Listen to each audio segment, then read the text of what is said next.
So I'm working on the universal joints on the front axle. I've got some new joints here from Paddock Motors, and yeah, the way I got them out is by this is the one that's out. You can see the little caps there. The reason why I'm replacing them is that they're all broken along there.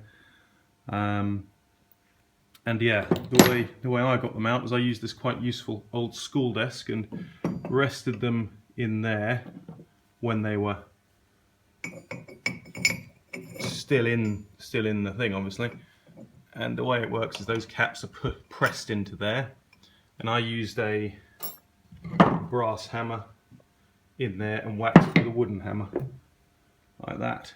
And they took a bit of time. I also used the blowtorch, which is under there, to heat it up, just to get some movement going on, and then just knock those through from both sides. Use a drift once I've got enough space in.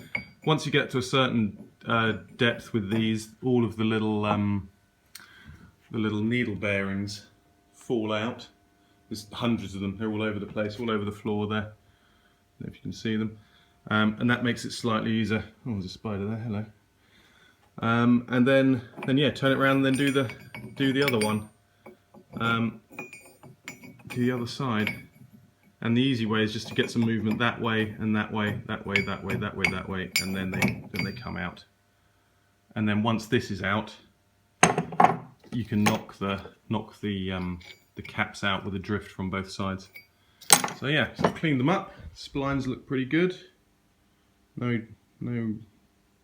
real wear there, and cleaned up the insides of those. And I'm going to fit the new ones.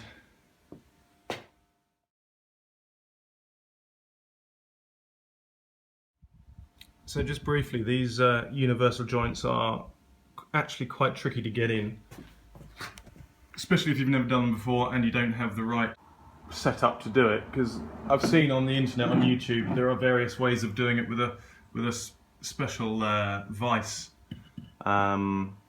to remove them and reinsert them.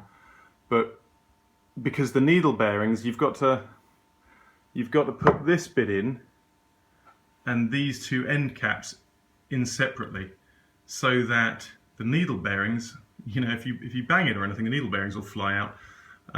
So what you have to do is you have to push one side in first. Obviously this circlip is not in there then, and then push in the universal joint part, this cross part here, into the needle bearings carefully. And then once it's sat in there, you can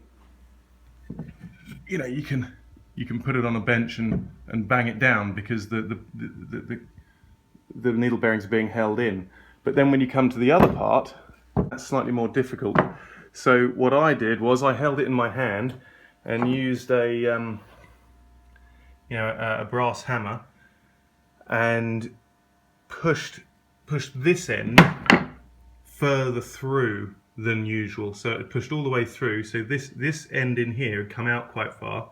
Then I could put the cap in, and then I just sort of held it and tapped very carefully by supporting the needle bearings in both ends. And then actually goes in all right. If you oil the inside nicely, then you can just tap it in, tap, tap, tap, tap, tap. And then when the needle bearings are being held, you can put it on a bench and then whack it.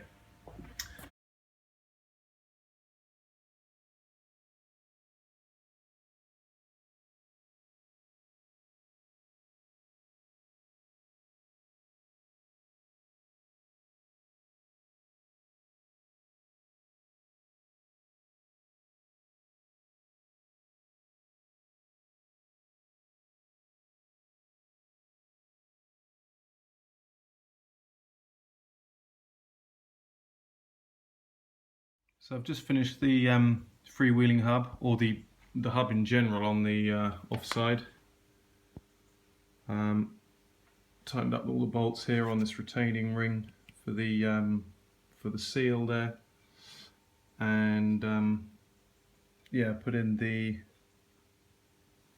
gasket here with sealant, and the back plate for the brakes, and then the hub here. So this is the freewheeling hub. which now works, he says. Let me try and get that. There we go. So you turn it and you can see turning freely, and turn it back like that, and now it just moves. What I meant before by turning freely is, it wasn't turning free, it's now turning freely, and before it was moving the rest of the axle. So that's the idea. So you get better fuel consumption and the car moves quicker. Anyway.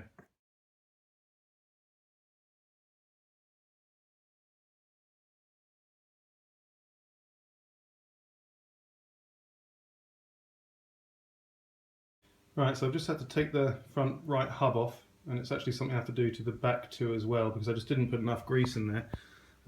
It says in the book, pack it with grease, but I guess if you're doing it for your first time, you don't really know what pack it means. So I put lots of grease on the bearing beforehand, but actually, you can't really see in there, but there's tons of grease in there now, so it's completely packed.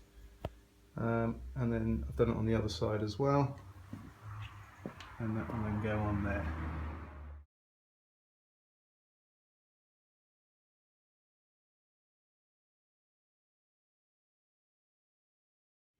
Right, so I've just set the end float without a gauge, so I've basically tightened the first bolt up, hub bolt up as much as I can, and then just loosened it off and then finger tightened it. I know there's a more precise way of doing it, but I haven't got the gauge, so I've done that, and I've set the second nut.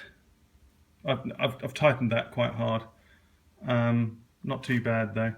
And I've put a wheel on for the first time since they came off a year ago, just to see if it looks anything like the video I saw on YouTube, which was from a chap called Steam Wally, who I follow quite a lot because he's doing a restoration.